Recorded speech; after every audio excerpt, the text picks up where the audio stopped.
Hi and welcome to the Christian Trucker Vlog. My name is Lee. It is a pleasure to have you joining me today. It's a gorgeous January day. Today is not going to be a normal vlog. I'm just heading from Kamloops down into the northern part of Washington. Real short drive. I don't want to really do the normal vlog today. What I want to do is make a YouTube video today that I was looking for a year and a half ago. As a regional and local driver for many years, I had the itch. I wanted to try long haul and get a taste of it and see what it was like. And I looked around YouTube for someone to just explain to me, what's it like to live in a truck? What's it like to be on the road? And today I'm going to make the very video that I was looking for a year and a half ago. So I started off by watching Trucker Josh vlogs. A lot of fun. Trucker Josh and his sidekick Diesel are very entertaining. I can't really listen to grouchy old men whine about their lives. I'm not interested in that at all. Trucker Josh is a lot of fun. It's entertaining, and you get a taste of some of the aspects of long haul trucking. And another one is called Trucking with Yeshua and Trucker Ray. Is another trucking vlog I really enjoyed and got a lot out of. And I based my decision to go long haul off of watching those two vlogs.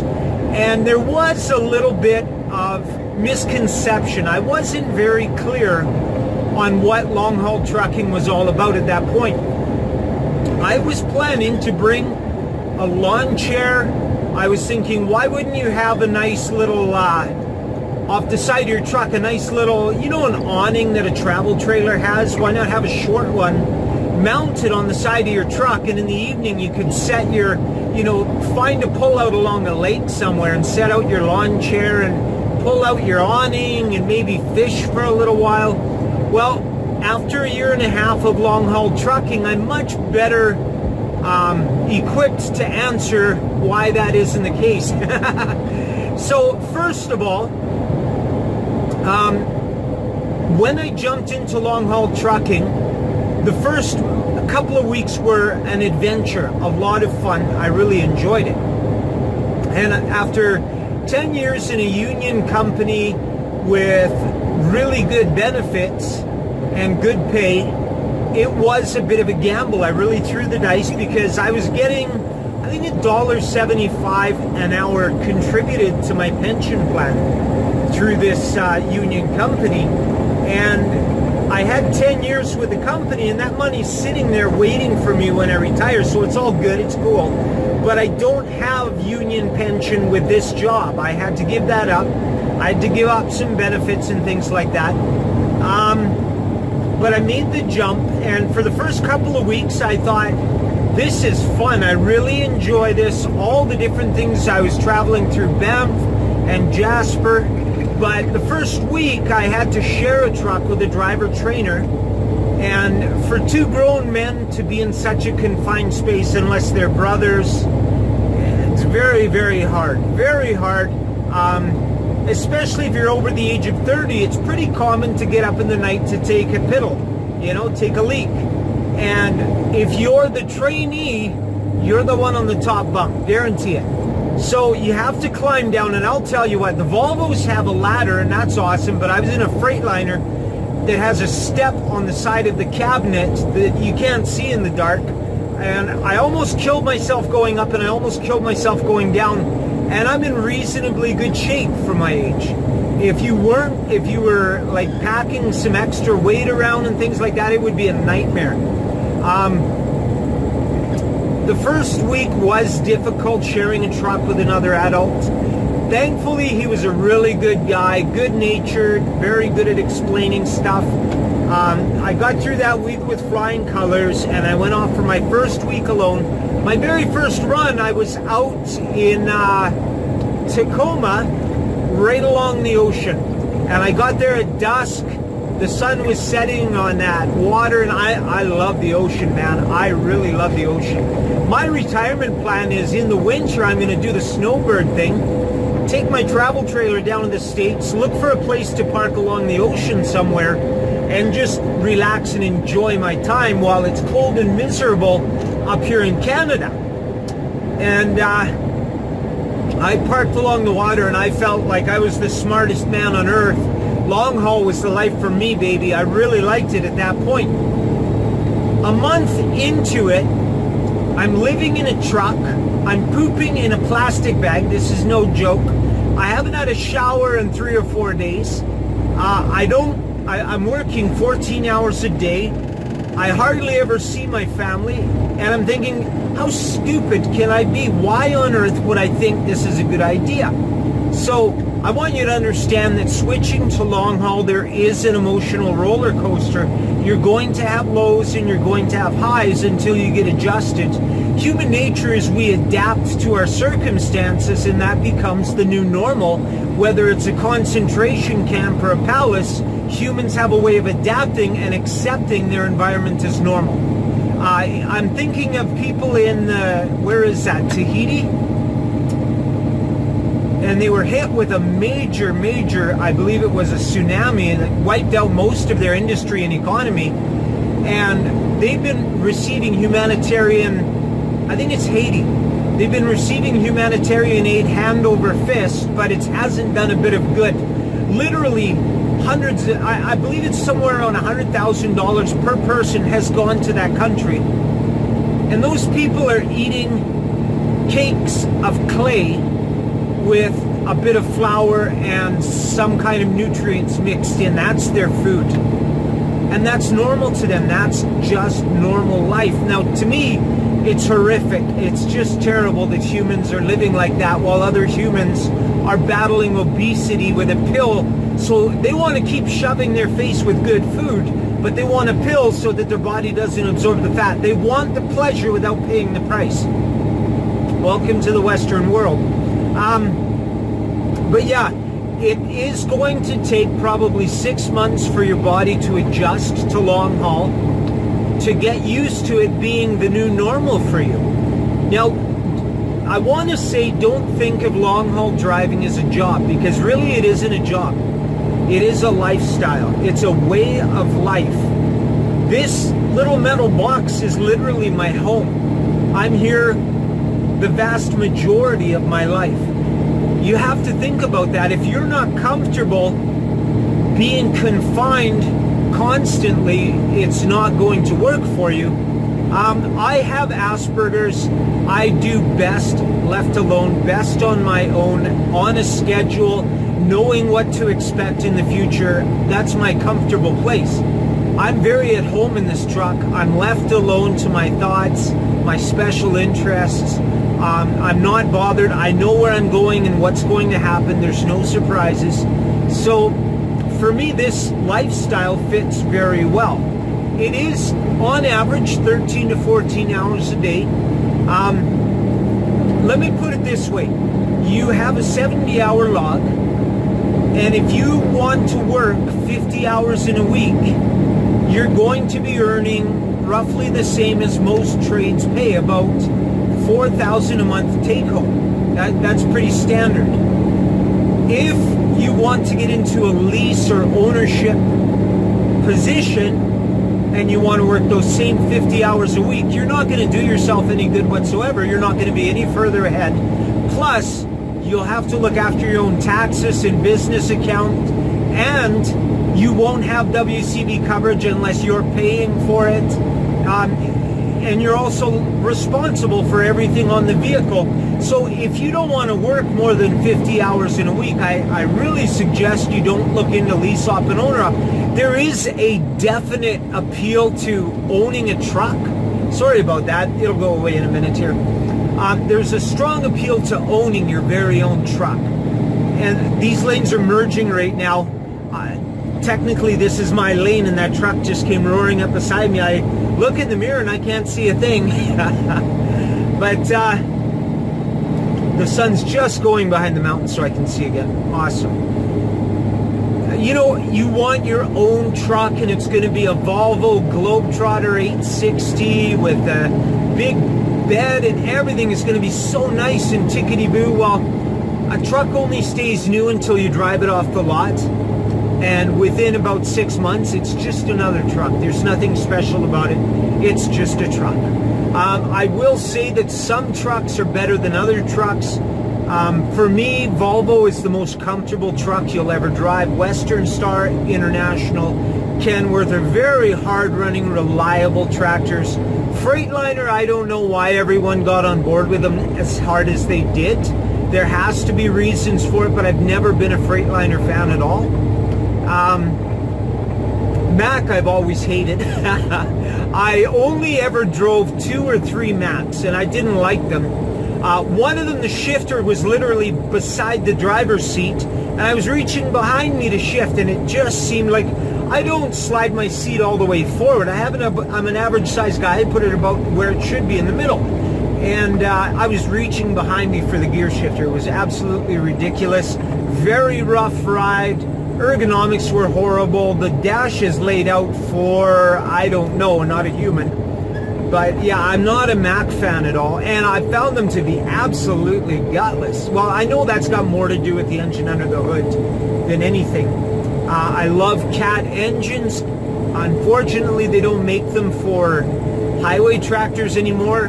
Caterpillar has their own line of trucks. But I haven't seen Caterpillar highway tractors, just logging trucks, gravel trucks, little flat deck, day cab, stuff like that. And I loved Caterpillar because shifting in a standard, you could really relax and time the gears and take your time. Cummins in Detroit, you have to be a lot quicker. Your shifting is a lot faster. The timing is much more precise. Enough of that. So you have to be the kind of person who's okay going on the road for a long time every day. And if you're going to own your own truck, you have to be willing and ready to run those 70 hours a week. I leave on Sunday afternoon and I'll get home late Friday, and that's pretty much normal. And that way you can get your 70 hours, maximize your productivity.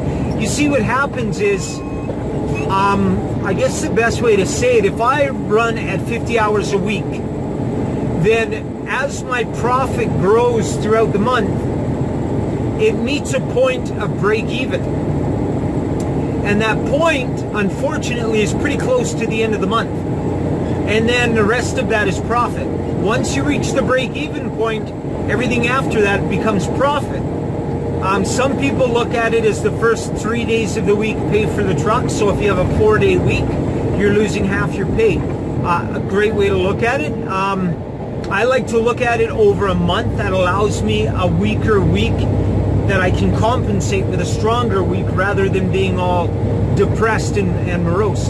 But if you reach your break-even part, halfway through the month or a little over halfway in the month, well, all of a sudden you've got a lot more of the month to make money. So you can go from at 50 hours a week just breaking even, earning your $4,000 a month like most trades pay, or you can really put your back into it and take home $12,000 in a month. It really depends on your level of motivation. The pay is there. It's up to you if you want to take it or not. So after a year of living in a truck, a year and a half now, I am comfortable. I'm at home. I listen to audiobooks. I do listen to music, but I'm not nuts about it. I do a vlog and a podcast. And I'm not a talker. Some drivers get on the phone and they're constantly on the phone with everyone. I'm not a social person. I talk to my daughters and we talk for about a half an hour, really have a good talk, and then I'll call them in a couple of days. That's how much, and I love them more than anything on this planet, and that's the most I would talk to someone. That's how social I am. So of course, for me, being left alone in my truck is ideal. If you're a social butterfly, if you are alone for an hour and you start to get itchy and anxious and you start pacing, you might want to reconsider trucking. Some people bring along a dog or a cat. Check the company you're driving for. Some don't allow pets, some don't allow riders. This company doesn't allow riders. We're not insured to have passengers. The insurance for passengers is a lot more. As a result, I cannot pick up hitchhikers. I think it's a safety issue these days too. Some young women will get into a truck, an hour later they want out and they say, by the way, I'm going to phone the police now and report you for rape unless you give me $100. So we've reached a point where it's too dangerous to help a person out anymore. When I see panhandlers at an intersection, if I have some extra money, I don't mind handing it to them. I don't mind helping people out at all, but I can't give them a ride in my truck. First of all, it's illegal. Second of all, I don't have the insurance for it. Third, it's dangerous. So, yeah, it's just something that you can help people in smarter, better ways. Unfortunately, on the Highway of Tears, 97 heading north from Kamloops up to Prince George and then over to Vanderhoof, a lot of young women have gone missing on that highway, and me stopping to pick one up is actually not going to help the situation. They need to teach these young girls to stay off the road. A young girl hitchhiking on that highway is begging for death. And what's going to happen if I stop and pick someone up and I'm the last one they're seen with? Yeah, it was a truck driver. That's one of the main suspects they have. It's probably a truck driver who runs that highway, and it does make a lot of sense. So as a truck driver, I'm pretty loath to pick up passengers. I only see myself losing in the deal. So I did stop once. This was between Fort Nelson and Fort St. John in a little area called 101. This old fellow was broken down on the side of the road, and I wanted to, honestly, up there you should stop because it can get down to minus 30, and if it can get down to minus 60. And if a person is broke down on the side of the road in the winter, it's life and death. It's very serious. And up there, people are a little different. They're a lot more old-fashioned. So I stopped, I picked him up, I gave him a ride to Dawson Creek, and he knocked on my door a week later.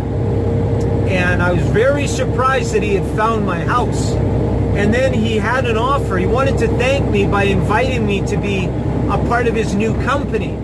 And it was a phone scam of some sort. And I said, no thanks, I'm not interested. I'm very happy with the plan I've got. And he really started to hammer me about how stupid it was to pay high rates when I could get a low rate. And I told him, look, I don't owe you anything. I was the one that helped you. Just basically go away and leave me alone. But it's experiences like that that kind of embitter us and make us less likely to help other people in the future. And probably it's only 10% of society that is a real scam artist loser like that. And the other 90% pay the price. So I do keep my eyes out. If there's someone that's obviously in need, their car is broken down, it's cold outside. Yeah, there are circumstances where I would consider it. When health and safety are an issue, it's worth rethinking my plans. But where was I? I sure ramble a lot. Yeah, your personality really matters. If you're okay with being alone, being on your own. Another thing is you have to be a go-getter. You have to be self-disciplined. There is no one that's going to make you get out of bed. No one that's going to make you get to your next delivery on time. That's in your hands. It's up to you. And if you're not a motivated person, if you're not the kind of person who can, roll out of bed when the alarm goes off, get going, get things happening, that's another thing. Every single minute of your life, you can either be paid for that minute or you can just lay there like a slug and not make any money. The truck payment doesn't go away. The overhead doesn't go away. It's those wasted minutes that come directly out of your pay. So if you're not a motivated person, you might want to reconsider as well. I hear people who have no motivation and no work ethic thrive in the government. That might be something to consider. Only if you're fairly competent at telling lies. I don't lie. I hate lying because about 7 years ago, God did a really wonderful work in my heart. As a 15-year porn addict, I was all of a sudden free. I had no desire for it. After fighting and fighting and fighting till I had fully given up, I I couldn't stop. I could not get rid of porn in my life at all. And after 15 years, I suddenly just stopped, and I knew God had done something. And the other thing, well, there were a couple of other things, but one of them was I realized all of a sudden that God doesn't want us telling any single lie whatsoever. There's no such thing as a little white lie. There is no telling a lie for the good of others. Lies are wrong, period.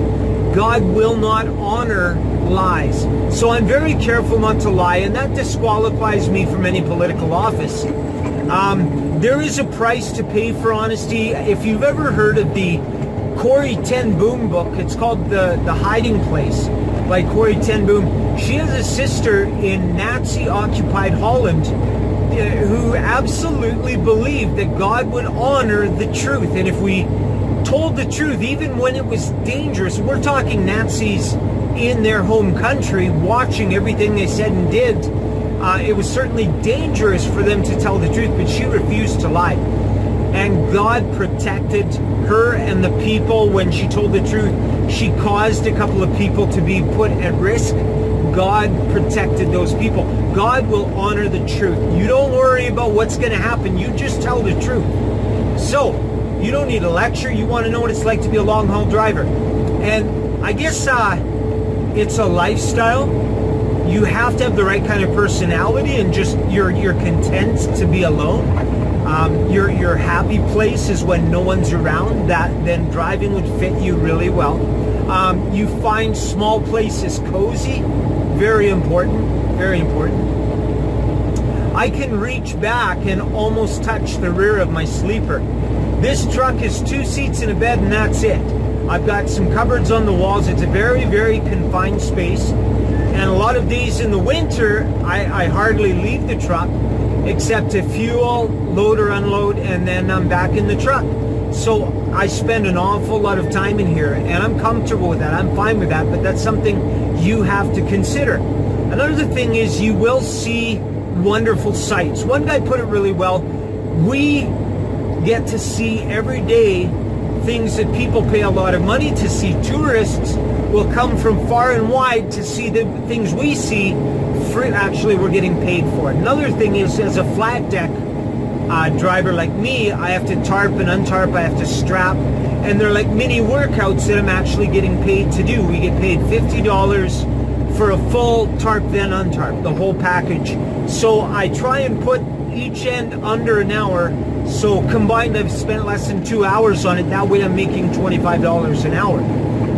When I first started tarping, I was taking about an hour and a half, and it took some effort to streamline it, but I used 3 tarps and they're very heavy. When I get, probably in March, I'm going to get 2 lightweight full-length lumber tarps. They're 26 or 27 feet each, and they will work for any load. I'll be able to tarp in like half an hour. Then I'm really stoked about that. But I get paid for my workouts. We get to see things that most people never see. Another thing you'll have to get used to is sleeping with noise. If you're a light sleeper, you might have some problems. You can't always control where you're going to stop for the night. Truck stops are very noisy places, very uncomfortable. A lot of rumbling engines, the smell of diesel, and they're not a great place to stop. I avoid them as much as I can. Rest areas are a great place to stop. Most people in rest areas are there because they like the quiet, and most of them will shut their engines off at night, especially when it's cooler. Most of us have bunk heaters. It's a tiny little box, and you have a dial on your wall. You set the heat, and it uses the diesel in your tanks to heat the truck. There's no need to idle your motor. You're burning roughly, I believe it was said to me, $7 a night in diesel idling your truck. Hey, that's $200 a month coming out of your pocket. I don't see any reason to pay that.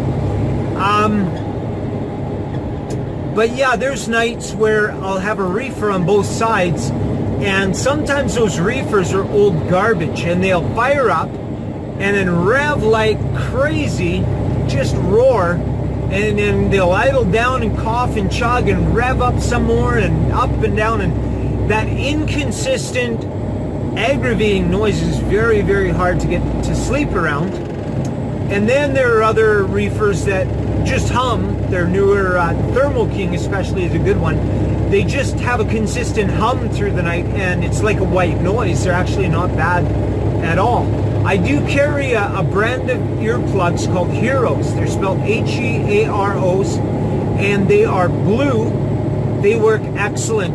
I roll them up really tight till they're thin and push them right into my ears. And as they expand, you can hear the noise outside drown out to nothing. Sometimes I force them in too far and I wake up and my ears are just aching. I think that's when the earplugs are actually touching my brain. But that's how noisy it is sometimes. The noise is just overwhelming. Other times, you'll be the only one in a secluded little rest area, all alone with Mother Nature, and you're the happiest camper in the world. So there's highs and lows all the time. You can go from being on top of the world to the bottom of the toilet in the same day. Another thing to consider is your level of calmness on the road. Does road rage and aggressive driving bother you, or can you just let it go? Because if you snap and road rage, trucking may not be the best choice for you. More and more trucks are being disrespected on the road, and I understand why. A lot of the 5-axles, a lot of the vans out there are being driven like taxi cabs now. I don't see a reason to respect truckers like that. They drive like idiots, and I wouldn't show them any respect. I in fact don't. And most times, well, I won't tell you any more about it, but some drivers have given all of trucking in North America basically a very bad reputation. And the average four-wheeler, which is what we call cars and trucks, they have decided, well, screw you guys. So they'll cut us off, they'll put on their blinker, cut in 1 foot from your front bumper and spike the brakes so they can make the turn into McDonald's. They just don't care. And you have to be able to let it go. Yes, it's going to take you 2 kilometers to get back up to road speed, but you got to suck it up and just roll with it. That's all you can do. So if you can't let aggressive driving go, if it's something that's going to drive you nuts, you might want to reconsider. Diet is important as a truck driver. Most truck drivers eat out of truck stops and places like that. Very, very unhealthy, all the greasy food, and typically the truck stops are filled with burgers, pizza, hot dogs, subs, and just all fast food. And the average trucker will live to the age of 63 years old. The average truck driver never sees retirement because they're not getting enough physical activity and their diet is horrible. So that's something else that you need to consider. Are you the motivated kind of person who will not eat out of the truck stops, eat out of your own truck, save money, eat healthy, and get in some physical work? I drive flat deck, so I get my paid workouts. Or, some vans actually hand bomb some of their loads. There's ways of getting a workout there. Or just stop in a rest area and give yourself a good workout. A lot of drivers do that as well. One way or another, you need to get the blood flowing. You need to increase your heart rate, work up a sweat. How are you planning to do that? So these are all things you need to consider if you're considering being a long-haul truck driver. I plan on doing another vlog of tips and tricks for life on the road. I've learned some things that I didn't know to start with, but they really help make your life more enjoyable and more livable on the road. So I'll work on that one probably right away because, I think I will, and I'm not going to even schedule it like I do most of my vlogs. It won't be my regular vlog. I'll just do it and post it. So that one will be tips and tricks for long haul driving. I hope you'll check it out, and I hope this gives you some food for thought. It's got a lot to do with the kind of person you are, really. Some drivers will say don't do it. Others will say I love it, best job in the world. But really it comes down to the kind of person you are. And if you're good being alone, unsupervised, if you're motivated, probably be a great job for you, something you'll really enjoy. Thanks for watching, and take care.